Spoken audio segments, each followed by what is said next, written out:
আমি একটা এইসব কথা শুনে ইচ্ছা করতো মরে যাই, কিন্তু আমার যদি কিছু হয়ে যায় তাহলে আমার মা আর ছেলে কিভাবে থাকবে, তাই নিজেকে শক্ত করে নিলাম।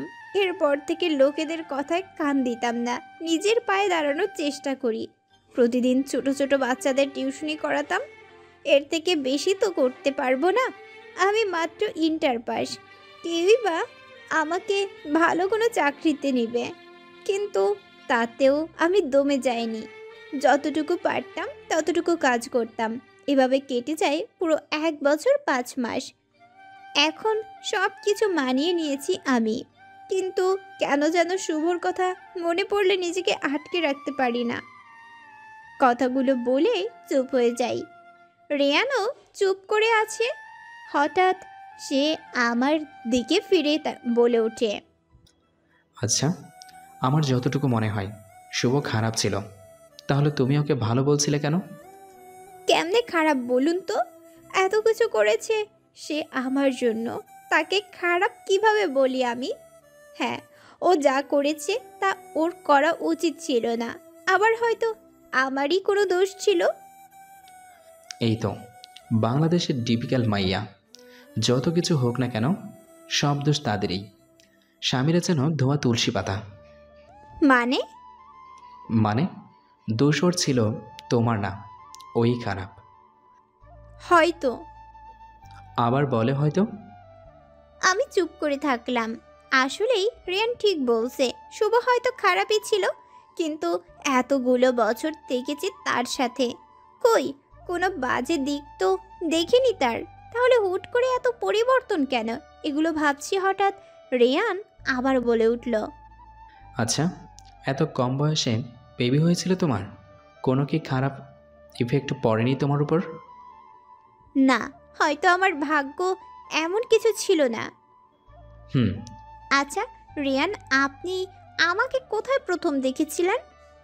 কথাটা শুনে রিয়ান আমার দিকে একবার তাকালো, পরক্ষণেই উঠে দাঁড়ায় সে, প্যান্টের পকেটে হাত রেখে বলে, চলো তোমাকে বাসায় দিয়ে আসি, পরে না হলে অনেক দেরি হয়ে যাবে। ওনার কথায় বেশ বুঝতে পারছি তিনি আমার কথা এড়িয়ে যাচ্ছেন, কিন্তু কেন? তাকে আবার জিজ্ঞেস করলাম, উত্তরটা কি দিবেন না আমাকে? সময় আসুক, একদিন না একদিন পেয়ে যাবে। বলেই তিনি গাড়ির দিকে হাঁটা ধরলেন। রাতে ড্রয়িং রুমে রিহানকে খাওয়াচ্ছি আমি, সামনেই টিভি চলছে। রিহান টিভির রিমোট দিয়ে বারবার চ্যানেল পাল্টাচ্ছে। হঠাৎ সে আমাকে বলে উঠে, মা, মা দেখো, তোমাকে আর বাবাকে টিভিতে দেখাচ্ছে। কথাটা শুনে আমি টিভির দিকে তাকালাম। সেখানে তাকাতেই আমার চোখ বাইরে আসার উপক্রম। টিভিতে আসলেই আমাকে আর রেহানকে দেখাচ্ছে। আজকের সকালের ঘটনা, যেখানে আমাকে রেয়ান কোলে করে গাড়িতে বসাচ্ছে। ভিডিওটা বারবার দেখিয়ে টিভিতে একজন মহিলা আবির্ভাব ঘটে। সে তার কাজ অনুযায়ী বলা শুরু করে, ব্রেকিং নিউজ, বাংলাদেশের টপ বিজনেসম্যান আজিজ আহমেদের ছেলে রোয়েন আহমেদ একটা মেয়েকে কোলে করে গাড়িতে বসাচ্ছেন। গোপন সূত্রে জানা গেছে যে মেয়েটা একজন ডিভোর্সি আর তার একটা ছেলেও আছে। এখন কথা হচ্ছে, রোয়েন আহমেদ এমন মেয়েদের সাথে কেন? কোনো কি সম্পর্ক আছে তাদের মাঝে? তাছাড়া রোয়েন আহমেদ মেয়েটির এলাকার একজন পুলিশও, আসলে কি আছে তাদের মাঝে? আর কতদিন ধরে চলছে এসব, আসুন জেনে নিই। বলেই আবারও কয়েকটি ভিডিও দেখায় তারা। সেখানে আমার এলাকার কিছু লোকজন আছে। এই লোকগুলো সেই লোক যারা আমাকে আগে কথা শোনাতো। এখনো আমার নামে বদনাম করতে বাদ রাখেনি তারা। একজন তো আমাকে বেশ্যা বলেছে, আরও কত বাজে কথা। এগুলো শুনে টপ টপ করে চোখ দিয়ে পানি পড়ছে আমার। এরপর হঠাৎ দরজার কলিং বেল বেজে ওঠে। মা গিয়ে দরজা খুলতেই দেখে রেয়ান। রেয়ানকে দেখতেই আমার রাগ উঠে যায়। সে কাছে আসতেই আমি তার কলার চেপে ধরি, রাগী কণ্ঠে বলি, এখন তো খুশি হয়েছেন আপনি? দেখুন টিভিতে কি বলছে সবাই আমার নামে, আমি নাকি বেশ্যা। সব আপনার জন্য হয়েছে, সব। কথাটা বলতে বলতেই রিয়ানকে মারা শুরু করলাম।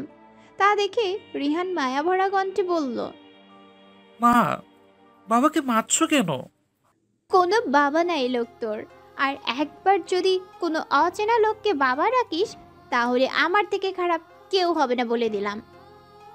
কথাটা ধমক দিয়েই বললাম আমি। এ প্রথম রিহানকে ধমক দিয়েছি।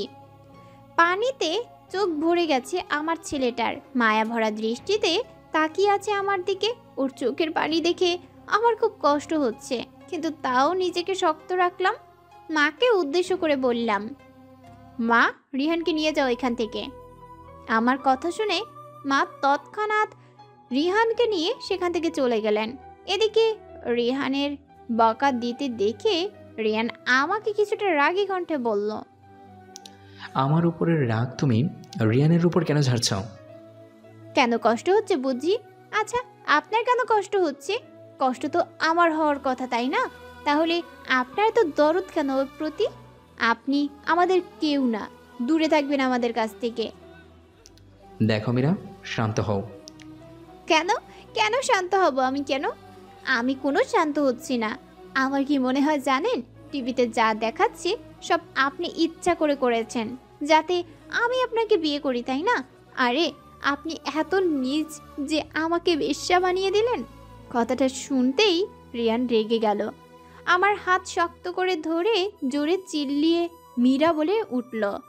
এতে আমি তার হাত এক ঝটকায় সরিয়ে দিলাম। তারপর বললাম, ছোবেন না আপনি আমাকে। আপনার মতো পশু জানোয়ার অমানুষের হাতের ছোঁয়ায় আমার ঘৃণা হয়, বুঝেছেন? ঘৃণা হয় আমার। কথাটা শেষ হতেই রিয়ান আমার গাল চেপে ধরল, দাঁতে দাঁত চেপে বলে উঠে, আমার ছোঁয়ায় ঘৃণা না তোর? এই ছোঁয়ায় তোর সহ্য করতে হবে। বলেই রেহান আমাকে ছেড়ে দিল। আর এক মুহূর্ত সেখানে না দাঁড়িয়ে চলে যায় বাসা থেকে। আর আমি সেখানেই বসে পড়ি। কেন জানি আজ চোখের পানি বাধা মানছে না। রাত প্রায় ৩টা। হঠাৎই আমার ঘুম ভেঙে যায়। পানির পিপাসা লাগছে খুব, তাই উঠে রান্নাঘরে গেলাম পানি খেতে। হঠাৎ দরজা ধাক্কানোর আওয়াজ পাই। দরজার কাছে যেতেই শুনতে পাই কেউ একজন মরুভূমি মরুভূমি বলে ডাকছে। বুঝতে পারছি সেটা রেয়ান, তাই সেখান থেকে চলে আসতে নিব তখনই রেয়ান জোরে জোরে বলে উঠে, ওই মরুভূমি, দরজা খোল, না হলে কিন্তু দরজা ভেঙে ফেলবো। বলেই জোরে জোরে দরজা ধাক্কানো শুরু করলো। এমনভাবে ধাক্কাচ্ছে যেন এখনই দরজা ভেঙে ফেলবে। যদি সত্যি সত্যি ভেঙে ফেলে দরজা, ভেবেই দরজাটা খুললাম আমি। দরজা খুলতেই দেখি রেয়ান কিছু একটার বোতল হাতে নিয়ে দাঁড়িয়ে দাঁড়িয়ে ঢুলছে। আমাকে দরজা খুলতে দেখে সে একটা হাসি দিয়ে বলে, আই লাভ ইউ মরুভূমি। রেয়ান মুখ খুলতেই একটা বাজে গন্ধ আসে আমার নাকে। সাথে সাথে চোখ বড় বড় করে রেয়ানের দিকে তাকিয়ে বলি, রেয়ান, আপনি ড্রাঙ্ক? ইয়াপ। ড্রাঙ্ক হয়ে এখানে কি জন্য এসেছেন? তামাশা পেয়েছেন নাকি? বের হন আমার বাসা থেকে। নো। কি অ্যাপ নোপ লাগিয়ে রেখেছেন? যান এখান থেকে। কথাটা শুনে রিয়ান তেড়ে আসে আমার কাছে। তারপর কি মনে করে বাসার দরজা লাগিয়ে দেয় তা দেখে আমি কিছুটা ভীত কণ্ঠে বললাম, দরজা লাগাচ্ছেন কেন? সে আমার কথায় পাত্তা না দিয়ে তার হাতের বোতল আমার দিকে এগিয়ে দিয়ে বলে, মদ খাওয়া মরুভূমি, চলো দুজন একসাথে নেশা করি। কথাটা বলেই রিয়ান ঢুলতে ঢুলতে আমার দিকে এগুতে থাকে। এতে আমি পেছাতে পেছাতে কিছুটা ধমকের সুরেই রিয়ানকে বলি, দেখুন। তো দেখাও না, মানা করছে কে? ও ওয়েট, আমি দেখছি কেউ মানা করছে নাকি। কার এত বড় সাহস আমার ব্যাককল মরুভূমিকে মানা করে? আজকে ওই ব্যাটার একদিন কি আমার একদিন।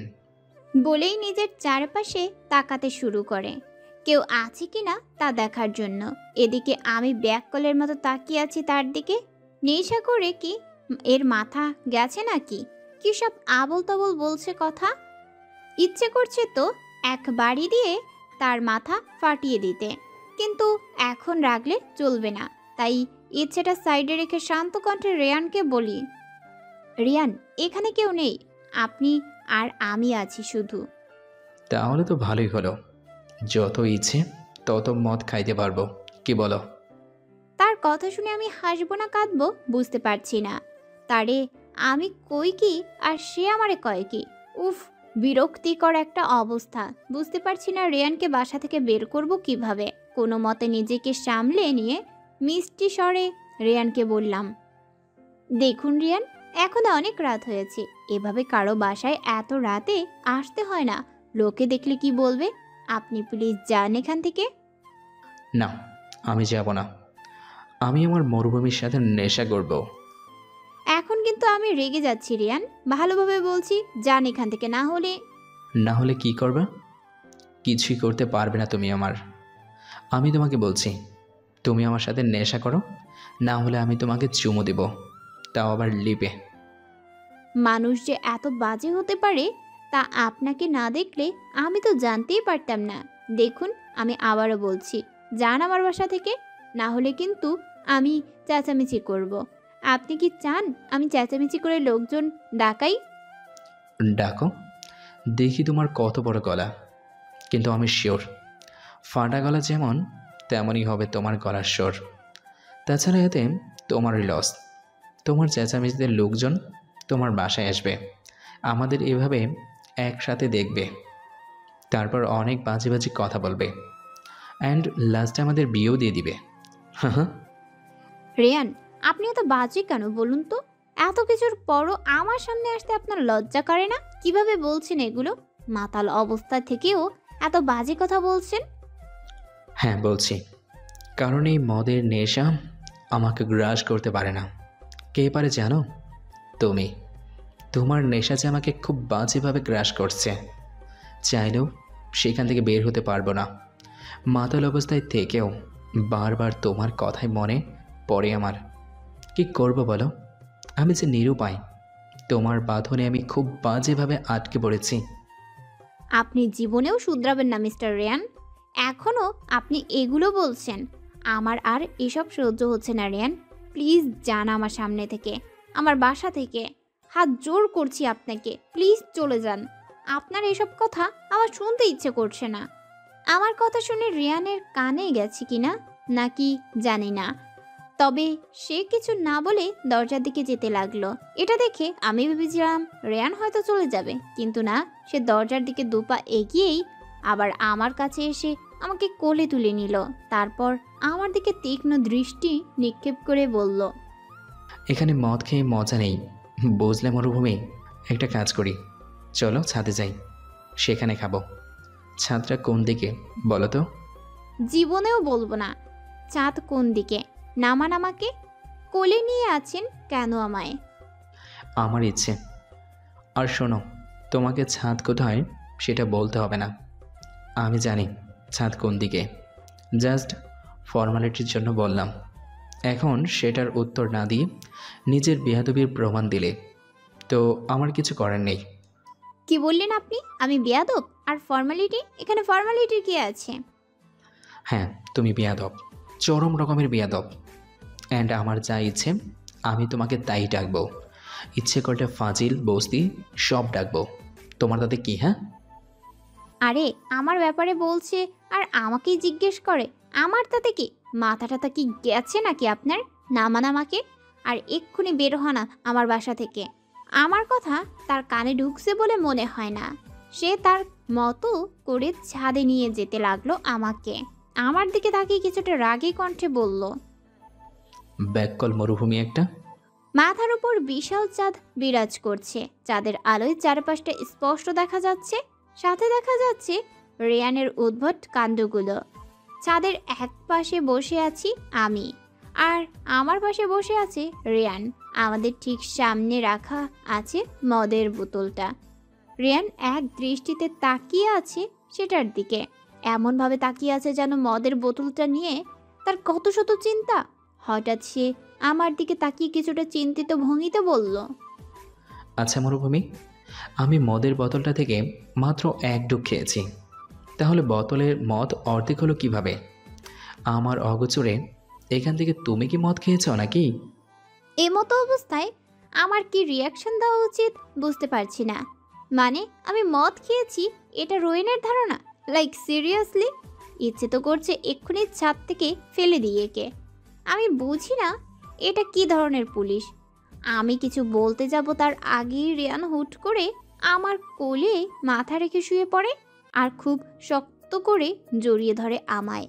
এতে আমি কিছুটা কেঁপে উঠি। রেয়ানকে হালকা একটা ধাক্কা দিতে দিতে বলি, মিস্টার রিয়ান, প্লিজ উঠুন আমার কোল থেকে। হুম হুম। কি আমি আপনাকে উঠতে বলেছি রেয়ান। উঠে তাড়াতাড়ি আমার বাসা থেকে বের হন, না হলে কিন্তু। রেয়ানের দিকে তাকাতেই আমি চুপ হয়ে যাই। আমি এত কিছু বললাম, কিন্তু এ ব্যক্তির কানে মনে হয় কিচ্ছু যায়নি। সে তো আরামসে আমার কোলে ঘুমিয়ে আছে। ঘুমন্ত অবস্থায় কেমন যেন লাগছে রেয়ানকে, একদম বাচ্চা বাচ্চা। ঠোঁট দুটো কেমন জানি উল্টিয়ে রেখেছে। কেন জানি না এখন রেয়ানকে খুঁটিয়ে খুঁটিয়ে দেখতে খুব ইচ্ছে করছে আমার। ভাবছি ইচ্ছেটা পূরণ করেই ফেলি। তাই রেয়ানের দিকে তাকিয়ে তাকে খুঁটিয়ে খুঁটিয়ে দেখতে লাগলাম। রেয়ানের চুলগুলো কালো না, কিছুটা লালচে রঙের, সাথে সিল্কিও অনেক। সবসময় সামনের চুলগুলো থাকে তার চোখের সামনে পড়ে থাকে। রেয়ানের ভুরুগুলো লালচে রঙের, একদম পারফেক্ট। আর চোখগুলোর পাপড়িগুলো, সেগুলো অনেক ঘন। ইচ্ছে করে ছুঁয়ে দিই। চোখের বাম পাশে একটা ছোট্ট তিল আছে, একদম আমার মতো। আর তার আমার ঠিক একই রকম তিল আছে চোখের বাম পাশটায়। যাক, এত দিনে তার সাথে আমি আমার কোনো মিল পেলাম ভেবেই আনমনে একটা হাসি দিলাম। পরক্ষণেই আবার পর্যবেক্ষণ করতে শুরু করি। রেয়ানের নাকটা অনেক সরু, আর তার ঠোঁট সেটা তো অনেক গোলাপি।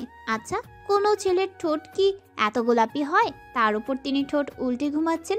আসলে উনি সুন্দর, শুধু সুন্দর না, অনেক সুন্দর। হঠাৎ খেয়াল করলাম তার গায়ের রঙের দিকে। এখানেও সে 100-তে 100। আমার থেকেও তিনি 3 ডাবল সাদা।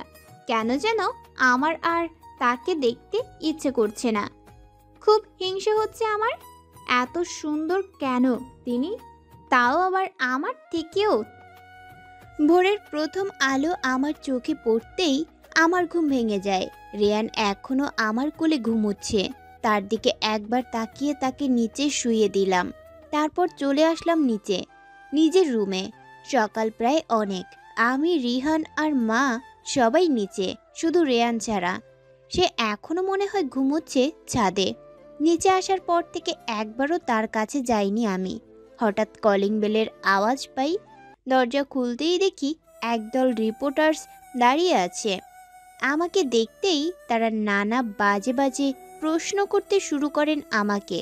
সাথে সাথে আমি দরজা বন্ধ করে দিই। বিরক্ত লাগছে এগুলো আমার। এসব মিডিয়ার লোক এখন আমার বাসার সামনেও চলে এসেছে। তাদের জন্য হয়তো বাসা থেকেও বের হতে পারবো না আমি। আস্তে আস্তে রাগতে শুরু করি আমি। কেন যেন রাগ লাগছে প্রচুর। আর তাছাড়াও আরও বেড়ে যায় রিয়ানকে দেখে। সে ধীরে পায়ে আমার দিকে এগুচ্ছে। তাকে দেখে আমি রাগান্বিত কণ্ঠে বললাম, দেখুন আপনার জন্য কি অবস্থা হয়েছে আমাদের। এখন তো বাসা থেকে বের হতেও পারবো না আমরা, সাথে লোকদের কথা তো আছেই। কেন এমন হচ্ছে রিয়ান? আপনার জন্যই তো, তাই না? তাহলে কেন চলে যাচ্ছেন না আমাদের জীবন থেকে? কথাটা শুনে রিয়ান কোনো জবাব দিল না আমায়, শুধু তীক্ষ্ণ দৃষ্টি নিক্ষেপ করে আমার দিকে এগুতে লাগলো। তা দেখে মা এবার তার ঝাঁঝালো কণ্ঠে রিয়ানকে বলল, এই ছেলে, তুমি আমার বাসা কিভাবে? আর আমার মেয়ের দিকে এভাবে এগোচ্ছ কেন? বের হও আমার বাসা থেকে।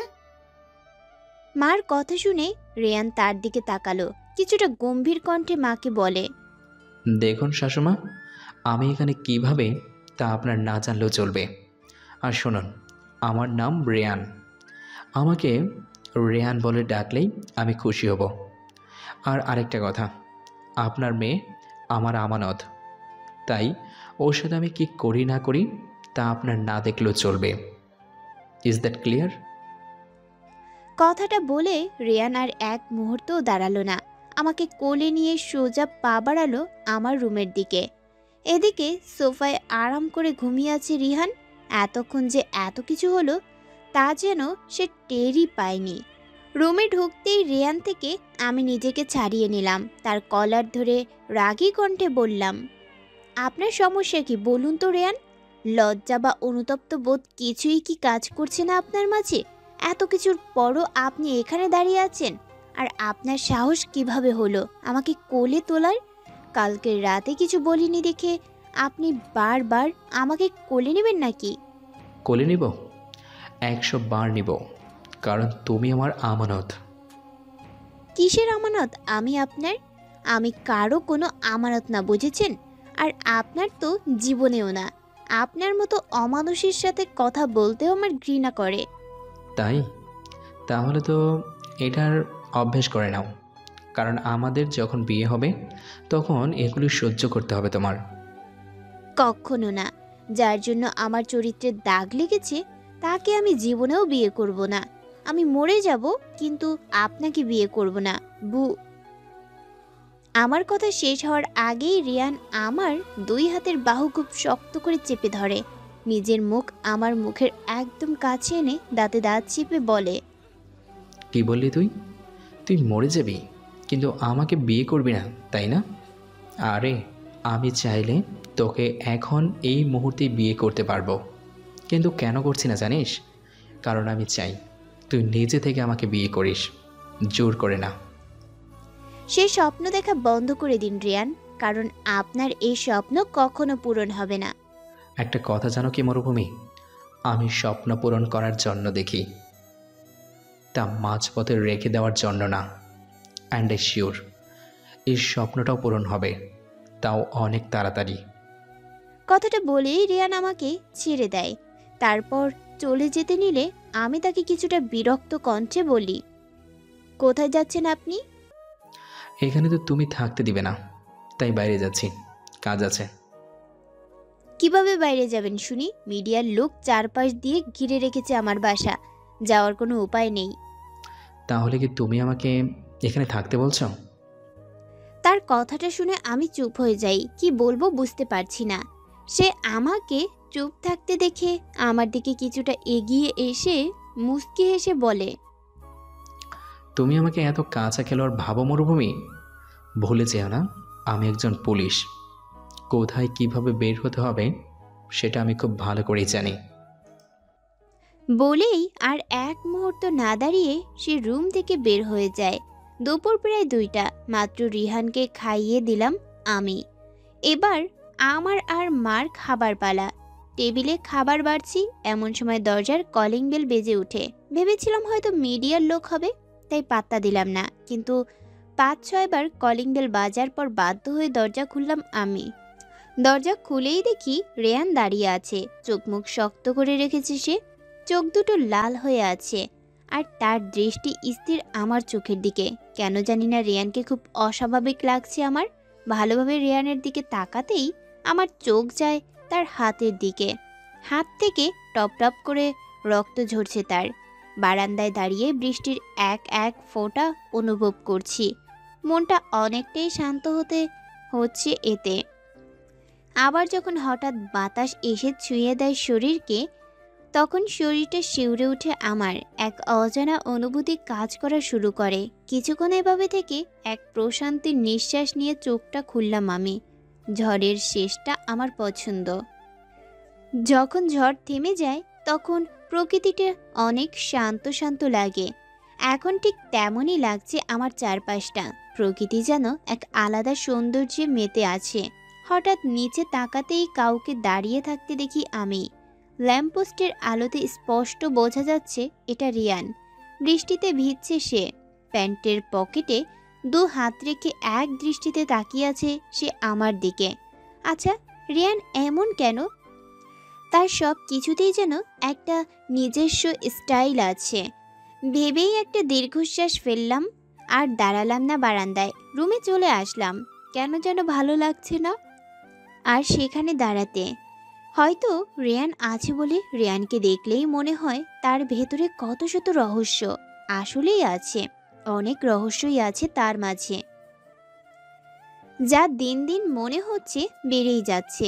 আচ্ছা, রহস্যের জট খুললে কি খুব বেশি ক্ষতি হবে? হয়তো না, তাই না? তাহলে সব কিছু এত ধোঁয়াশা কেন? রহস্য খোলার চেয়ে যে আরও বেড়েই চলেছে। কিন্তু কেন যেন মনে হচ্ছে রহস্যের সব জট খুলবে, আর তা খুব তাড়াতাড়িই হবে। রেয়ান বলবে সেটা, কিন্তু কখন তার যে কিছু ঠিক নেই। এক সময় এটা করবে তো এক সময় সেটা। তার সব কর্মকাণ্ডতেই আমি হতাশ, এবারও তাই। রেয়ানের হাতে রক্ত দেখে আমি চমকে গেলাম, কিন্তু তবুও শান্ত দৃষ্টিতে রেয়ানের দিকে তাকিয়ে হালকা কণ্ঠে বললাম, আপনার হাতে রক্ত কেন? রেয়ান কিছু বলল না, তার দৃষ্টি এখনো আমার দিকে। কিছু একটা আন্দাজ করতে পেরে আমি মাকে বলে উঠলাম, মা, রিহানকে নিয়ে যাও তো, আমার রিয়ানের সাথে কিছু কথা আছে। মানে এ ছেলের সাথে তোর কি কথা? আর আমরা যাব কেন? মা, আছে কথা, তুমি প্লিজ যাও, কথা শেষ হতেই ডাকছি তোমায়। কিন্তু প্লিজ মা। মা আর কিছু বললেন না, গোমরা মুখ করে রিহানকে নিয়ে সেখান থেকে চলে গেলেন। মা আর রিহান চলে যেতেই আমি রিয়ানকে নিয়ে সোফায় বসি। সে এখনো চুপ করে আছে, নিচের দিকে তাকিয়ে কি যেন ভাবছে। তার যে হাত কেটে গেছে আর সেখান থেকে যে রক্ত পড়ছে, এতে যেন তার কোনো খেয়াল নেই। কিন্তু আমি তো এড়াতে পারছি না এটা। একটা মানুষের হাত থেকে এভাবে রক্ত পড়ছে, আর আমি হাতে হাত রেখে বসে থাকবো? জীবনেও না। তাড়াতাড়ি গিয়ে ফার্স্ট এড বক্স নিয়ে আসি, তারপর ওষুধ লাগাতে থাকি রিয়ানের হাতে। ওষুধ লাগানোর শেষে রিয়ানের দিকে তাকাতেই দেখি সে অপলক দৃষ্টিতে তাকিয়ে আছে আমার দিকে। তার চোখ দুটো যেন অনেক কিছু বলছে আমাকে, কিন্তু আফসোস আমি সেগুলো বুঝতে পারছি না। রিয়ানের এভাবে তাকিয়ে থাকতে দেখে আমার খুব অস্বস্তি হচ্ছে, সাথে অজানা কিছু প্রশ্ন। নরম কণ্ঠেই তাকে জিজ্ঞেস করলাম, আপনার হাত কাটলো কিভাবে? আমি একজন পুলিশ, আমার কাজ ওই মৃত্যুর সাথে লড়াই করা। এখানে এটা তো সামান্য হাত কাটা, হয়তো কোনোভাবে কেটে গেছে। সত্যি তো? হুম। তার উত্তর শুনে হাসলাম আমি। হেসে হেসেই বললাম, খুব ভালো মিথ্যা বলতে পারেন আপনি রিয়ান, কিন্তু আফসোস সেই মিথ্যেটা আমার সামনে বেশিক্ষণ টিকলো না। মানে? এতক্ষণ আপনি আমার দিকে তাকিয়েছিলেন, কিন্তু যখনই আমি আপনাকে প্রশ্ন করলাম তখন আপনি মাথা নিচু করে উত্তর দিলেন। একটা কথা কি জানেন, আপনি কখনো কথা বলার সময় মাথা নিচু করেন না, সব সময় চোখে চোখ রেখে কথা বলেন। একমাত্র মিথ্যা বলার সময়ই আপনি নিচের দিকে তাকিয়ে কথা বলেন। কথাটা শুনে রিয়ান বাঁকা হাসল, পরক্ষণেই শান্ত কণ্ঠে জবাব দিলেন, সকালে বাবার সাথে দেখা করতে গিয়েছিলাম। দেখা করে আসার সময় কিছু মিডিয়ার লোক আমাকে দেখে ফেলে। তারপর শুরু হয় তাদের নানা প্রশ্ন। আমি সুন্দরভাবেই তাদের সব কথার উত্তর দিয়েছিলাম, বাট একটা রিপোর্টার তোমাকে নিয়ে একটা বাজে প্রশ্ন করে, যা আমার সহ্য হয়নি, আর আমি তাকে মারা শুরু করি। মারার এক পর্যায়ে ভুলবশত আমার হাত পাশে থাকা কাচের দেওয়ালে লেগে কেটে যায়। কথাটা বলেই তিনি চুপ হয়ে যান। আমি তার দিকে তাকিয়ে আছি, গভীরভাবে পর্যবেক্ষণ করছি তাকে। এত কিছু হয়ে গেল, কিন্তু তাও তার মুখে স্বাভাবিক। সে স্বাভাবিকভাবেই সামনের দিকে তাকিয়ে আছে। আপনি কি জানেন আপনার এমন করায় কি হতে পারে? হুম। তাহলে এমন করলেন কেন? আপনি কি বুঝতে পারছেন আপনার এমন করায় মিডিয়ার লোক কতটা খারাপ নিউজ বানাতে পারে আমাদের নামে? রাগটা কি একটু কন্ট্রোল করা যায় না? বুঝে শুনে কাজ কেন করেন না আপনি? আমার কথায় রিয়ান এবার কিছুটা গম্ভীর হয়ে গেল। সামনের দিকে তাকিয়ে থেকেই গম্ভীর কণ্ঠে বলল, আমি বুঝে শুনে সব কাজ করি, তোমাকে আমাকে শিখাতে হবে না। আর রইল খারাপ নিউজের কথা, সেগুলো কোনোভাবেই কেউ বানাতে পারবে না, আমি বানাতে দেব না। কি করবেন আপনি? রিয়ান আবার চুপ হয়ে গেলেন। তার এভাবে বারবার চুপ হয়ে যাওয়ায় বিরক্ত হচ্ছি খুব। বিরক্ত নিয়েই বললাম, চুপ থাকতে তো এখানে আসেননি নিশ্চয়ই, কি জন্য এসেছেন তা বললে খুশি হব। না মানে, আমি ভেবেছিলাম ওই রিপোর্টার্সগুলো আবারও হয়তো তোমার বাসায় এসেছে, তাই দেখতে আসলাম। সকালেও তো এসেছিল তারা, আমাকে অনেক বাজে বাজে কথাও শুনিয়েছে। তাহলে তখন কেন কিছু করেননি আপনি? এখনো তো রাখছেন যে? কে বলল আমি তাদের কিছু করিনি? বলেই বাঁকা হাসলেন তিনি। তার হাসির মানে কি? সে কি কিছু করেছে নাকি? ওই লোকগুলোর সাথে কৌতূহল নিয়ে তাকে জিজ্ঞেস করলাম, কি করেছেন ওদেরকে? ওয়েল, আমার কাজ শেষ, তাই আমার যাওয়া উচিত এখন। বলেই আর এক মুহূর্ত দাঁড়ালেন না তিনি, সোজা চলে যান বাসার বাইরে। এদিকে তার কথায় আমি স্পষ্ট বুঝতে পারছি সে আমার কথা এড়িয়ে যাচ্ছে, কিন্তু কেন? কিছু খারাপ তো করেননি সে তাদের সাথে। সকালে মানুষের চেঁচামেচিতে ঘুম ভাঙে আমার। চোখ খুলতেই দেখি রিহান এখনো ঘুমাচ্ছে। তাকে পাশে শুইয়ে দিয়ে আমি চলে যাই কি হয়েছে তা দেখার জন্য। নিচে যেতেই দেখি যে লোকগুলো আমার নামে বাজে বাজে কথা বলতে বেড়ায়, তারাই আজ আমার কাছে ক্ষমা চাইতে এসেছে। তাদের এমন ব্যবহারে আমি অনেক অবাক। হঠাৎ আমার কাছে ক্ষমা চাইতে এসেছে কেন তারা? আমি লোকগুলোর দিকে তীক্ষ্ণ দৃষ্টি নিক্ষেপ করে বলি, আপনারা তো সব সময় মানুষের কাছে আমার বদনামি করে এসেছেন, আজ হঠাৎ ক্ষমা চাচ্ছেন যে?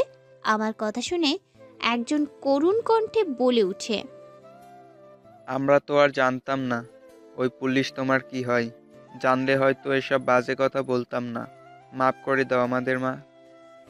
এবার আমি বুঝতে পারছি তারা কেন এমন ভালো ব্যবহার করছে আমার সাথে।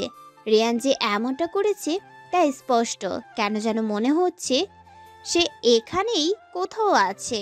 তাই আর দেরি না করে বাসার বাইরে চলে যাই রিয়ান আছে কিনা তা দেখার জন্য। বাইরে যেতেই দেখি রিয়ান গাড়ির সাথে হেলান দিয়ে 2 হাত প্যান্টের পকেটে রেখে দাঁড়িয়ে আছে। আমাকে দেখতেই চোখে থেকে সানগ্লাস খুলে ঠোঁট নাড়িয়ে বলে, কেমন দিলাম মরুভূমি? আপনি আমাকে এখানে এনেছেন কেন? তোমাকে বেছে দিতে। মানে? মানে বোঝো না? পাচার করবে তোমাকে। দেখুন রিয়ান, একদম আমি মজা করার মুডে নেই। আপনি আমাকে 1 ঘন্টা যাবৎ বসিয়ে রেখেছেন এখানে, কেন সেটা বলছেন না। আবার আমার প্রশ্নের উত্তরও দিচ্ছেন না। আপনি কি চাচ্ছেন বলুন তো? কথাটা বেশ বিরক্ত নিয়েই বললাম আমি। 1 ঘন্টা ধরে আমাকে একটা নদীর তীরে বসিয়ে রেখেছেন তিনি, কি যেন বলবেন আমাকে, অথচ চুপ করে বসে আছেন। আবার আমার প্রশ্নের উত্তরও দিচ্ছেন না। রিয়ান খুব অস্বস্তি নিয়েই আমাকে বলল, তুমি কি যেন প্রশ্ন করছিলে? তার কথা শুনে তার দিকে চোখ ছোট ছোট করে তাকালাম আমি। পরক্ষণে নিজেকে শান্ত রেখে বললাম, আপনি আমাদের আশেপাশের লোকদের কি বলেছেন? আমি আপনার কি হই?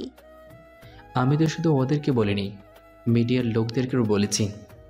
তুমি নিউজটা দেখোনি? না। ও, ভালো হয়েছে তাহলে। বাসায় যেয়ে দেখে নিও, হ্যাঁ?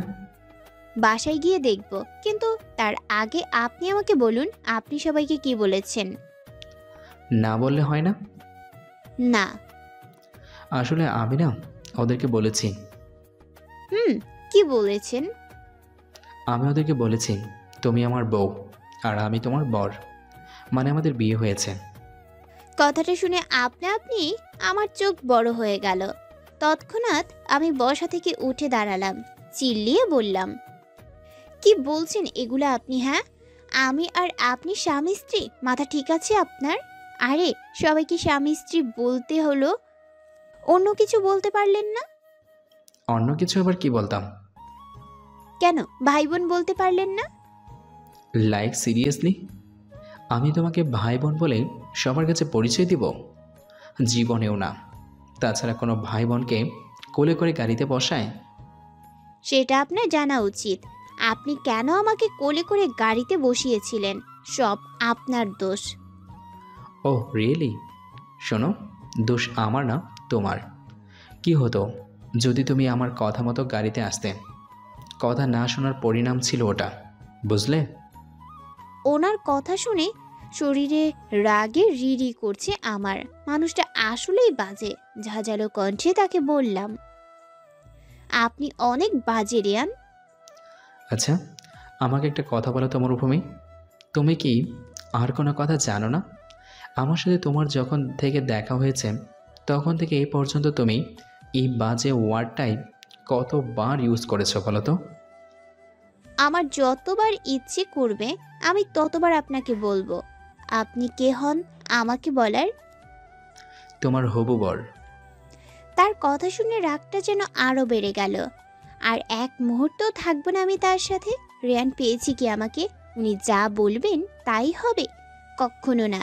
রেয়ানের দিকে একবার রাগী দৃষ্টি নিক্ষেপ করে আমি সেখান থেকে চলে যাওয়ার জন্য পা বাড়ালাম। এদিকে আমার যাওয়ার দিকে তাকিয়ে আছেন রেয়ান। কোমরে 2 হাত দিয়ে ঠোঁট কামড়ে রেখেছেন তিনি। আর তার তীক্ষ্ণ দৃষ্টি দিয়ে তাকিয়ে তাকিয়ে আমার যাওয়া দেখছেন। প্রায় 2 মিনিট ওভাবে থেকে উনি হুট করে আমার কাছে এসে আমাকে কোলে তুলে নিলেন। এতে আমি কিছুটা চমকে যাই। বারবার আশেপাশে তাকাচ্ছি, আবারও যদি কেউ আমাদের এভাবে দেখে ফেলে। কিন্তু না, কেউ নেই এখানে ভেবেই প্রশান্তির এক নিঃশ্বাস ফেললাম আমি।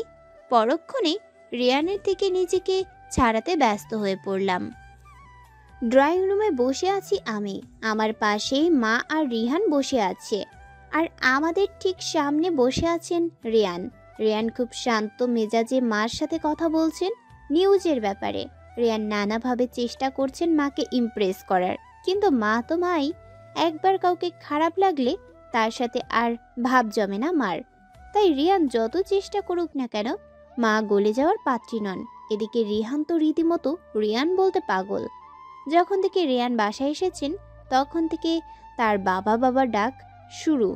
হঠাৎ রেয়ান কিছুটা গম্ভীর কণ্ঠে আমাকে বললেন, মীরা, আজকে তুমি আমার বাবার সাথে দেখা করতে যাবে। রেডি হয়ে নাও।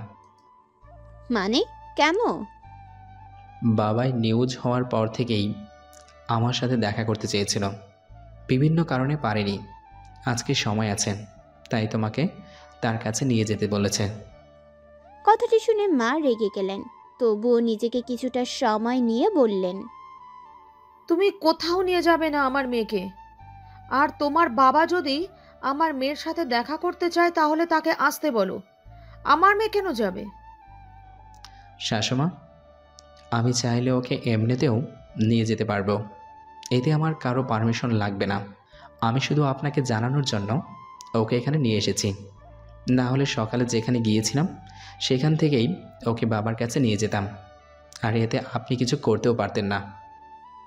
কথাটা শুনে মা যেন আরো রেগে গেলেন, কিন্তু কিছু বললেন না।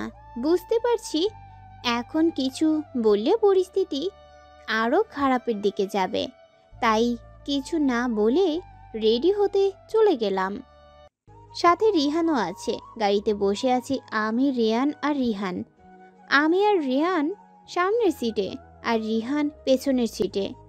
বেশ খুশি খুশি লাগছে রিহানকে। বারবার রিয়ানকে জিজ্ঞেস করছে, আমরা কোথায় যাব বাবা, আর কতক্ষণ লাগবে যেতে, ইত্যাদি ইত্যাদি। কিন্তু আমি বেশ বিরক্ত হচ্ছি এসবে। বিরক্তি নিয়েই বললাম, না গেলে কি হতো না? অবশ্যই না। বলেই আবার দুজনেই চুপ। রাস্তায় তেমন কোনো কথা হয়নি আমাদের। বলতে গেলে আমি কিচ্ছু বললেও রেয়ান জবাব দেননি।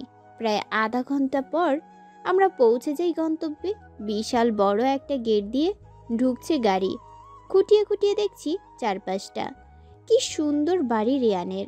এমন বাড়ি তো শুধু স্বপ্নেই দেখেছি আমি। রেয়ানের এক হাতে আমার হাত, আর এক হাতে অন্য হাতে রিহানের হাত। খুব শক্ত করে আমাদের হাত ধরে রেখেছে সে। কিন্তু কেন? হাত ছাড়তে চাইছি বারংবার, কিন্তু ফলাফল শূন্য। রেয়ান যেন হাত ছাড়বেই না। তাই আমি আর চেষ্টা করলাম না। বাড়ির চারপাশটা দেখছি আমি। বাড়ির বাইরে যেমন সুন্দর, তার চেয়ে দ্বিগুণ সুন্দর বাড়ির ভেতরটা। জায়গায় জায়গায় শুধু বডিগার্ডস আর সার্ভেন্টস। 500-600 তো হবেই। কিছুক্ষণের মধ্যেই রিয়ানের বাবা আমাদের মাঝে উপস্থিত হন। ভদ্রতার খাতিরে সালাম দিলাম ওনাকে।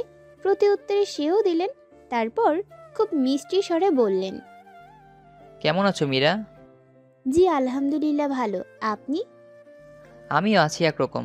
আচ্ছা রেয়ান, তুমি আর রিয়ান যাও তো, একটু আমি মীরার সাথে একা একা কথা বলবো। তুমি বরং রিয়ানকে বাড়িটা ঘুরে ঘুরে দেখাও, ওর ভালোই লাগবে। রিয়ান জি বলে সেখান থেকে চলে গেলেন। কেন যেন খুব অস্বস্তি লাগছে আমার। অস্বস্তি নিয়েই রিয়ানের বাবাকে বললাম, আপনি মনে হয় আমাদের চিনেন। হুম, রিয়ান অনেক বলেছে তোমার ব্যাপারে। ও, বলেই একটু হাসার চেষ্টা করলাম। পরক্ষণে মাথা নিচু করে বসে রইলাম। এমন অবস্থায় কি বলা উচিত জানি না। তাছাড়া রেয়ানও কেমন, আমাকে এখানে একা রেখে ওনার যাওয়া কি ঠিক হলো? মোটেও না। আমাকে চুপ থাকতে দেখে রেয়ানের বাবা আবার বললেন, রিয়ান তোমাকে বিয়ে করতে চায়, সেটা তুমি জানো নিশ্চয়ই। এখন তুমি কি চাও? ওনার কথার কি উত্তর দিব বুঝতে পারছি না। আগের মতোই চুপ করে আছি। আমার চুপ থাকতে দেখে উনি মনে হয় কিছু একটা আন্দাজ করতে পেরেছেন। নিজের মতো করে আবার বলা শুরু করেন, আমার ছেলে কেমন তা তো এতদিনে জেনে গেছো নিশ্চয়ই। ও যেটা চায় সেটা ওর চাই। সেটার জন্য তার যা করা লাগবে সে করতে রাজি। এই যেমন দেখো, এত বড় বিজনেস আমার, ও সেটা বাদ দিয়ে কি করেছে? একটা সামান্য পুলিশের চাকরি। আমার টাকা পয়সার ওর কোনো লাভই নেই। ও নিজের পায়ে দাঁড়াতে চায়। ওর কোনো কাজে আমি কখনো কোনো বাধা দেইনি, এখনও দিব না। ও তোমাকে চায়। ঠিক চায় না, ওর তোমাকে প্রয়োজন। বিয়ে করতে চাই তোমাকে। জানি তুমি করতে চাও না, আর ওকে হয়তো ভালোবাসো না, কিন্তু ও ভালোবাসে তোমাকে, অনেক ভালোবাসে।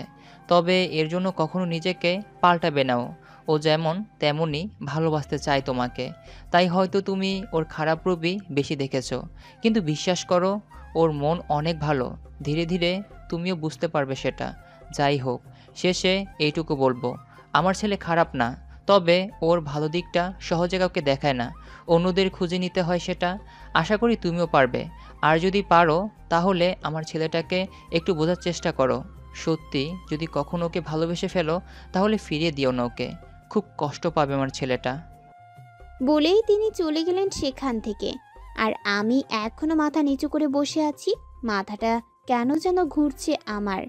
বাসায় এসেছি প্রায় 20 মিনিট হতে চলল, এখনো গাড়িতে বসে আছি আমি আর রিয়ান। পিছনের সিটেই ঘুমিয়ে পড়েছে রিহান। বারবার খালি রিয়ানের দিকে চোখ যাচ্ছে আমার। কিচ্ছু বলার ছিল তাকে। খুব শান্ত কণ্ঠেই বললাম, আপনি যা করছেন তাতে তো আমার এটাই মনে হচ্ছে আপনি আমাকে জোর করছেন বিয়ের জন্য। কথাটা শুনে রিয়ান হাসলেন, তারপর হালকা কণ্ঠে বললেন, তোমার সেটা মনে হয়? ভালো। বলেই একটু থেমে গেলেন তিনি। তারপর আবার বললেন, সত্যি বলছি, জোর করবো না তোমায়। তুমি যখন চাবে তখনই বিয়ে করব। আমি শুধু চেয়েছি আমার সম্পর্কে তুমি জানো, আমার বাবার সাথে পরিচয় হও, এটাই। ও। আমার ও বলার পরপরই রিয়ান আমার হাতে একটা চিঠি ধরিয়ে দিলেন। তারপর শান্ত কণ্ঠে বললেন, তোমার যত প্রশ্ন আছে তুমি এই চিঠিতেই পেয়ে যাবে। চিঠি পড়ার পর হয়তো রাগ করবে আমার উপর, কিন্তু বিশ্বাস করো আমি ইচ্ছে করে কিচ্ছু করিনি, ভুল করে হয়ে গেছে। সত্যি বলছি, পারলে মাফ করে দিও আমায়। বলেই অন্যদিকে তাকালেন রিয়ান, হয়তো চোখের পানি লুকাতে। কিন্তু সে কি জানে আমি তার চোখের পানি দেখে ফেলেছি, সাথে কিছু হারানোর ভয়। ফ্রেশ হয়েই রিয়ানের দেওয়া চিঠি নিয়ে বসে পড়লাম সোফায়। রিহান বিছানায় আরাম করে ঘুমাচ্ছে, তাই নিশ্চিন্তে চিঠিটা পড়া যাবে। চিঠিটা খুলতেই দেখি সেখানে সুন্দর করে লেখা, প্রিয়সী আমার, কি করো? নিশ্চয়ই এখন ঠান্ডা মেজাজ নিয়ে আমার চিঠি পড়তে বসেছ। আমি জানি চিঠিটা সম্পূর্ণ পড়ার পর হয়তো তোমার আমার উপর অনেক রাগ অভিমান জমবে, সাথে কিছু অজানা প্রশ্ন। কিন্তু সেসব প্রশ্নের উত্তর তুমি এই চিঠিতে পাবে না। সব রহস্যের জোর তো আর খোলে না, তাই এখানেও কিছু অজানা প্রশ্ন অসমাপ্তই থেকে যাবে। যাই হোক, প্রথমবার চিঠি লিখছি, কিন্তু যদি কোনো ভুল হয় তাহলে সেটা না দেখার ভান করে রেখে দিও। আমি আবার অত শুদ্ধ করতে পারবো না বানান। তাহলে এখন মূল ঘটনায় যাওয়া যাক। তুমি তো জানো বাবার বিজনেসে আমার কোনো ইন্টারেস্ট নেই। পুলিশের চাকরি আমার সব। এতে কিন্তু বাবা কোনো বাধা দেয়নি, কিন্তু তাও তার একমাত্র ছেলে তার বিজনেস না দেখে একটা সামান্য পুলিশের চাকরি করছে। নিশ্চয়ই বাবার এটা খারাপ লাগার বিষয়। বাবা সবসময় চাইতেন আমি যেন বাবার বিজনেসটাকে ধরে রাখি, আরও নামি দামি করি। তাই তিনি যখন বিভিন্ন কাজে দেশ বিদেশে যেতেন তখন আমাকে সাথে করে নিয়ে যেতেন, যেন তিনি না থাকলেও আমি পুলিশের চাকরির সাথে সাথে বিজনেসটাও করতে পারি। সেবার বাবার একটা কাজ পড়ে যায় আমেরিকায়, আমাকেও সেখানে নিয়ে যাওয়া হয়। সব ঠিকঠাকই চলছিল। বাবা যে কাজের জন্য এসেছিলেন সেই কাজ খুব সুন্দরভাবে হয়ে যায়। তাই সে খুশিতে বাবা আর তার বিজনেস পার্টনার মিলে আমেরিকায় একটা পার্টির ব্যবস্থা করে। ওই দিন পার্টিতে আমি একটু বেশি ড্রিঙ্কস করে ফেলি, তাই জ্ঞান ছিল না আমার তেমন। একটা মজার ব্যাপার কি জানো, ড্রাগ হওয়ার সত্ত্বেও আমি জেদ ধরি আমি একাই গাড়ি চালিয়ে বাসায় যাব। এজন্য গাড়ি থেকে ড্রাইভারকেও ধাক্কা মেরে বের করে দিই। বাবা সেখানে উপস্থিত ছিলেন না, তিনি পার্টিতে ব্যস্ত ছিলেন, তাই হয়তো আমাকে এসব করতে দেখেননি। আর তাই আমি ড্রাঙ্ক অবস্থায় থেকেও খুব আরামেই গাড়ি স্টার্ট দিয়ে বাসায় যাওয়ার উদ্দেশ্যে। আসল ঘটনা শুরু হয় তখনই আমি অ্যাক্সিডেন্ট করি অন্য একটা গাড়ির সাথে। অ্যাক্সিডেন্টে আমি অত ব্যথা পাইনি, শুধু একটু পায়ে আর মাথায় পেয়েছিলাম। কিন্তু অপোজিট সাইডে যার সাথে আমার অ্যাক্সিডেন্ট হয় তার অবস্থা ভালো ছিল না। সে মাথায় খুব বাজেভাবে আঘাত পেয়েছিল, সাথে তার পেটে একটা বড় কাজ ঢুকে গিয়েছিল। আশেপাশের মানুষ আমাদের অ্যাক্সিডেন্ট দেখে আমাদের হসপিটালে ভর্তি করেন। আমি যেহেতু অত ব্যথা পাইনি তাই আমি তাড়াতাড়ি সুস্থ হয়ে যাই। কিন্তু আমার সাথে যে ছেলেটার অ্যাক্সিডেন্ট হয় তার সুস্থ হওয়ার চান্স খুবই কম ছিল, আর যদি হয়ও তাও সে বাঁচবে না। ডাক্তারদের মতে এমনও সম্ভাবনা ছিল যে ছেলেটা সুস্থ হওয়ার 1 থেকে 2 দিন কিংবা 1 মিনিটেও মারা যেতে পারে। এসবে আমি খুব অনুতপ্ত ছিলাম। আমার জন্যই তো ছেলেটার এমন অবস্থা হয়েছিল। প্রায় 1 মাস ছেলেটার চিকিৎসা চলে, ফলে সে একটু একটু কথা বলতে পারত, কিন্তু তার মৃত্যুর চান্স তখনও ছিল অনেক। এজন্য আমি আর বাবা অনেক ক্ষমা চাই ছেলেটার কাছে। জানো মরুভূমি, ছেলেটা অনেক ভালো ছিল। আমার জন্য সে মারা যাবে সেটা জানা সত্ত্বেও আমাদের ক্ষমা করে দেয় সে। তার শুধু একটা শেষ ইচ্ছে ছিল, তার ওয়াইফের সাথে যেন সে শেষবার দেখা করতে পারে। তাই আমরা তার ওয়াইফের সাথে যোগাযোগ করার চেষ্টা করি, করতে পারিও। কিন্তু একবার যোগাযোগ করার পরপরই তার ওয়াইফ আমাদের কোনো ফোন কল কিছুই ধরছিল না। এক সময় তার ওয়াইফের ফোনের সুইচ অফ দেখতে শুরু করে। যোগাযোগের সব মাধ্যমই তখন বন্ধ। এদিকে আমার আর ওই ছেলেটার বেশ ভালো বন্ধুত্ব হয়। ও ওর ওয়াইফ আর পরিবারের সম্পর্কে অনেক কিছু বলে আমাকে। ছেলেটা তার ওয়াইফের ছবিও দেখায় আমাকে। বিশ্বাস করো, মেয়েটার ছবি দেখে কেন যেন আমার এক অজানা অনুভূতি কাজ করা শুরু করে, কিন্তু তাতে এত পাত্তা দিইনি। তাছাড়া সে অন্য একজনের ওয়াইফ, আর তার একটা বেবিও আছে। এটা তো সম্ভব ছিল না, তাই না? আমার ছেলেটার সাথে অনেক ভালোই কাটছিল দিন, কিন্তু একদিন ছেলেটা হঠাৎই মারা যায়। জানো মীরা, ছেলেটার নাম কি ছিল? ছেলেটার নাম ছিল শুভ, তোমার শুভ। কথাটা পড়ে থেমে গেলাম আমি। তাহলে রিয়ান যার কথা বলছে সে শুভ? শুভ কি তাহলে মারা গেছে? মুহূর্তেই চোখ থেকে টপ টপ করে পানি পড়তে লাগলো আমার। পরক্ষণে মুখে হাসি চলে এলো।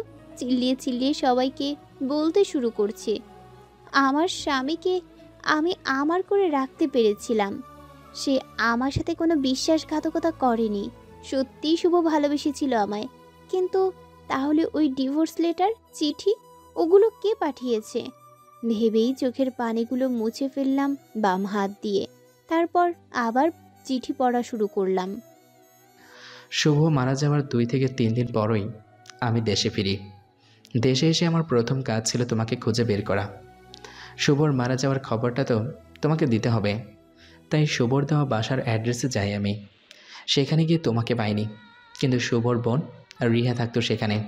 তাকে শুভর মৃত্যুর খবর দিই। ও খবরটা শুনে অনেক কান্না করছিল। ওকে সান্ত্বনা দিয়ে বিভিন্নভাবে জিজ্ঞেস করেছিলাম তুমি কোথায় তা জানার জন্য, কিন্তু না, সে বলছিলই না তুমি এখানে কেন থাকো না কিংবা এখন কোথায় থাকো। এজন্য দিন রাত খোঁজাখুঁজি শুরু করি, তোমায় পেয়েও যাই, কিন্তু এই অবস্থায় পাবো জানতাম না। তোমাকে যখন প্রথমে খুঁজে বের করি আমি, তখন তোমাকে কাঁদতে দেখি। পার্কে বসে কোনো একটা বিষয়ে খুব কাঁদছিলে তুমি। তখন কি ইচ্ছে করছিল আমার জানো? তোমাকে শক্ত করে জড়িয়ে ধরে বলতে, কেঁদো না মরুভূমি, সব ঠিক হয়ে যাবে। কিন্তু আফসোস, তখন কিছু করতে পারিনি আমি। তোমাকে দেখার পর থেকে কিছু কথা বেশ ভাবাচ্ছিল আমাকে। প্রথমত, তোমার এই অবস্থা কেন? তুমি রিহার সাথে থাকো না কেন? আর আমি যে আমেরিকা থেকে কল করেছিলাম সেটা কে ধরেছিল? চট্টগ্রাম থেকে ঢাকায় তোমার এলাকার কাছাকাছি পুলিশ স্টেশনে ট্রান্সফার হই আমি। অ্যান্ড তোমার আসলে কি হয়েছে তা জানার জন্য কাজে লেগে যাই। শুভ যাওয়ার পর তোমরা কি করছো না করছো, তোমাদের ফোন কলের রেকর্ডস সব কিছু ডিটেলস জোগাড় করি। সবশেষে আমার সন্দেহ বারবার রুহর উপর যাচ্ছিল, কিন্তু আমি কনফার্ম ছিলাম না। তাই তোমার সাথে নানানভাবে কথা বলার চেষ্টা করি, যাতে কথা বলতে বলতে একসময় তোমার সাথে পাস্টে কি হয়েছে তা জানতে পারি। আর যেটা চেয়েছিলাম সেটাও হয়ে যায়। তুমি তোমার পাস্ট সম্পর্কে সব কিছু বলো আমাকে, আর তখনই আমি বুঝে যাই যে আসল কালপ্রিটস কে। রিহাই ছিল যে এসব কিছু করেছে। প্রথম ও কিছু স্বীকার করতে চায়নি। ওকে লাগাতার টর্চার করার পর ও মুখ খোলে। ওর সব করার কারণ কী ছিল জানো? ওর নাকি তোমাকে হিংসে হতো। এর মূল কারণ এই যে শুভ তার অর্ধেক প্রপার্টি তোমার নামে লিখে দিয়েছিল, তাও সহ্য করতে পারেনি। তাও তেমন কিছু করেনি সে। কিন্তু যখন জানতে পারে শুভ এই পৃথিবীতেই নেই, তখন ও ভাবে এখন হয়তো শুভর সব প্রপার্টি ওর নামে হয়ে যেতে পারে। তাই তোমাকে নানাভাবে চিঠি দেয়, শুভর নকল সাইন দিয়ে ডিভোর্স লেটার পাঠায়। আর তাছাড়া তুমি জানতে না যে শুভ তোমার নামে এতগুলো প্রপার্টি লিখে গিয়েছে। তাই হয়তো রিহা যা চেয়েছিল তা খুব সহজেই পেয়ে যায় সে।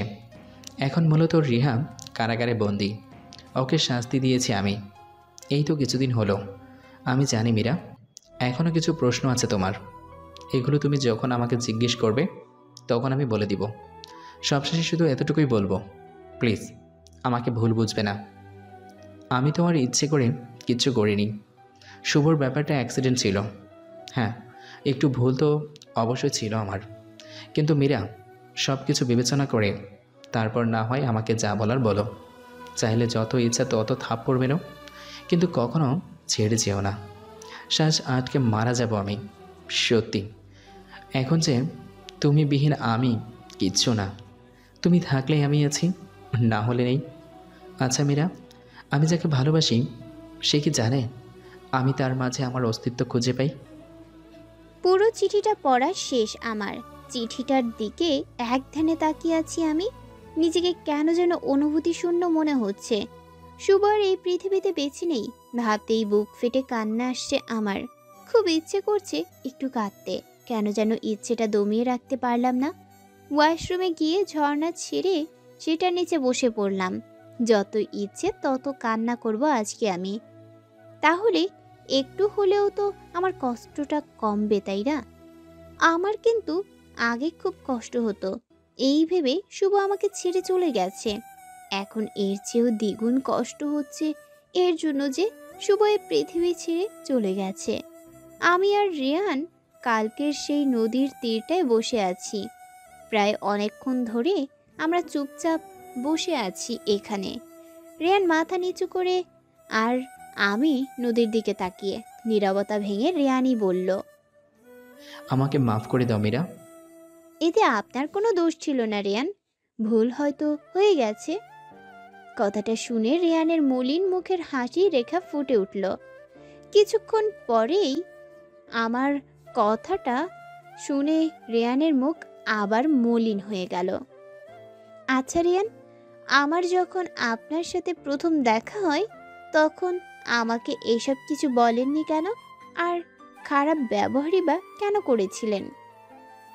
আসলে আমি যদি তোমাকে প্রথমেই কিছু বলতাম তাহলে হয়তো তুমি আমাকে ভুল বুঝতে, কারণ আমার কাছে তখন তেমন কোনো প্রমাণই ছিল না। আর এতে হয়তো আমি তোমাকে হারিয়ে ফেলতাম। খুব ভয় লাগতো কেন যেন। আর খারাপ ব্যবহার করি কারণ তখন তোমার মনে হতো শুভ তোমার সাথে বিশ্বাসঘাতকতা করেছে। এ সময় কেউ যদি তোমার জীবনে আসতে চায় তখন তুমি অবশ্যই তাকে না করবে। তাছাড়া ভালো ব্যবহার করলে তুমি আমাকে পাত্তা দিতে না। তাই খারাপ ব্যবহার করাটাই আমার কাছে উত্তম মনে হয়েছিল। আপনি ঠিকই বলছেন। প্রথমে যদি সত্যি বলতেন তাহলে হয়তো আমি আপনাকে ভুলই বুঝতাম, কিন্তু খারাপ ব্যবহার করাটা আপনি মোটেও ঠিক করেননি। ও তাই? সরি। তার কথা শুনে আমি তার দিকে তাকালাম, শান্ত কণ্ঠে বললাম, আমাকে ভালোবাসেন? জানি না। বিয়ে করতে চান কেন? জানি না। তাহলে জানেনটা কি আপনি? আচ্ছা, আমাকে একটা কথা বলুন তো মিস্টার রিয়ান, এই যে আপনি খালি আমাকে বলেন বিয়ে করো বিয়ে করো, কোনোদিন কি প্রপোজ করেছেন আমাকে? প্রপোজ করলে কি সব? না, এমনি সুন্দর লাগে। শোনো, এগুলো আমার ভালো লাগে না, তাই করি না। আমি যেমন তেমনই থাকবো। জীবনেও পাল্টাবেন না আপনি। হুম, ঠিক। আচ্ছা, একটা কথা বলো তো, আজকে হঠাৎ বিয়ে, ভালোবাসা, প্রপোজ এগুলো নিয়ে কথা বলছো কেন বলো তো? Something something? অবশ্যই না, নাথিং নাথিং। হুম, সেটা তো দেখাই যাচ্ছে মরুভূমি। এই, আপনি সবসময় আমাকে মরুভূমি ডাকবেন না তো, আমার বিরক্ত লাগে। আমার ইচ্ছে, আমি তোমাকে যা ইচ্ছে ডাকবো। চাইলে তুমিও আমার নাম রাখতে পারো। Good idea. তাহলে আপনার নাম আমার জানের ভাই। হোয়াট? জানের ভাই? এটা কি ধরনের নাম? একটা কথা জানো কি মরুভূমি, তোমার মতো তোমার নামটাও ক্ষেত। কি বললেন আপনি? আমার কথায় পাত্তা না দিয়ে রিয়ান নদীর দিকে তাকিয়ে রইলেন। হঠাৎই গান গাওয়া শুরু করলেন। Kiss me, close your eyes and miss me. ছি, এটা কি ধরনের গান? তোমার মতো মাথায় ভর্তি গোবরওয়ালা মেয়ে বুঝবে না। কি? কিছু না। বলেই তিনি উঠে দাঁড়ালেন, সাথে আমার হাত টান দিয়ে আমাকেও দাঁড় করালেন। তারপর বললেন, চলো। কোথায়? তোমাকে ভার্সিটিতে ভর্তি করাবো। কথাটা শুনে আমি অপলক তাকিয়ে রইলাম তার দিকে। এত ভালো কেন উনি? আমার জন্য এত কিছু না করলেও তো পারেন। বৃষ্টিতে ভিজছি আমি। অনেক দিন পর এভাবে খোলা আকাশের নিচে বৃষ্টির এক এক ফোঁটা অনুভব করছি। কেন যেন অনেক শান্তি লাগছে। মনে হচ্ছে বুকের ভেতর যে কষ্ট লুকিয়েছিল তা এই বৃষ্টির বিশুদ্ধ পানিতে একটু একটু করে মুছে যাচ্ছে। প্রাণ ভরে আজ বৃষ্টিতে ভিজব। বৃষ্টি যে খুব ভালো লাগে আমার। হঠাৎ মনে হলো কেউ আমার দিকে তাকিয়ে আছে। পেছনে তাকাতেই দেখি রিয়ান। সে ছাদের দরজার সাথে হেলান দিয়ে বুকে হাত গুজে এক দৃষ্টিতে তাকিয়ে আছে আমার দিকে। তার চাহনিতে আমার খুব অস্বস্তি লাগছে। যত দ্রুত সম্ভব এখান থেকে যেতে হবে আমার। তাই পা বাড়ালাম দরজার দিকে। দরজার কাছে আসতেই রিয়ান আমার হাত ধরে ফেলে। আকাশের দিকে শান্ত দৃষ্টিতে তাকিয়ে বললেন, আমাকে পাগল করার জন্য সবসময় তৈরি থাকো তুমি, তাই না? হাত ছাড়ুন আমার। যদি বলি ছাড়বো না? কখন এসেছেন? এই তো একটু আগে। ও। আমার কথা শেষ হতে না হতেই রিয়ান আবার বলে উঠেন, আচ্ছা মরুভূমি, তোমার মাকে ইমপ্রেস করতে কি করতে হবে বলো তো? কেন, কি হয়েছে? না মানে, উনি খালি আমাকে বকা দেন। এই যে একটু আগেও খেয়ে আসছি ওনার বকা। রিয়ানের কথা শুনে আমি তার দিকে তাকালাম। সে এখনো আকাশের দিকে তাকিয়ে আছে। আমি একটু মুচকি হাসি দিয়ে তার হাত থেকে নিজের হাত ছাড়িয়ে নিতে নিতে বলি, ভালো। ব্যাস এতটুকু বলেই চলে আসি সেখান থেকে। যাওয়ার আগে শুধু রিয়ানের একটা কথা শুনেছিলাম, আর সেটা হলো, একেবারে রেডি হয়ে নিচে এসো ম্যারিজান, আজকে তোমার ভার্সিটির ফার্স্ট ডে বলে কথা। রিয়ানের কথা মতো একেবারে রেডি হয়েই নিচে আসি। ডাইনিং টেবিলের কাছে আসতেই দেখি সবাই সেখানে বসে আছে। রিহান তো দিব্যি রিয়ানের কোলে বসে বসে আরামে নাস্তা করছে। পাশেই মা মুখ কালো করে বসে আছেন। তাকে দেখেই বোঝা যাচ্ছে তিনি বিরক্ত, প্রচণ্ড রকমের বিরক্ত। আমি চেয়ারে বসতেই রিয়ান দুষ্টু কণ্ঠে আমাকে জিজ্ঞেস করে, মীরা বলো তো, এই পৃথিবীতে কোনো এক মহা ব্যক্তি আছে যে আমাকে পছন্দ করে না।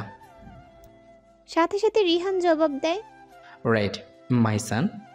তো শাশুমা, আপনার কি মতামত এই বিষয়ে? কথাটা রিয়ান মার দিকে তাকিয়ে বলে, কিন্তু এতে মার কোনো খেয়াল নেই। সে নিজে মনে রেগে যাচ্ছেন। ইতিমধ্যে মার চেহারা লাল নীল বেগুনি হয়ে যাচ্ছে, যা দেখে আমি রেহান আর রিহান মিটিমিটি হাসছি। হঠাৎ রেহান রিহানকে আবার বলে উঠে,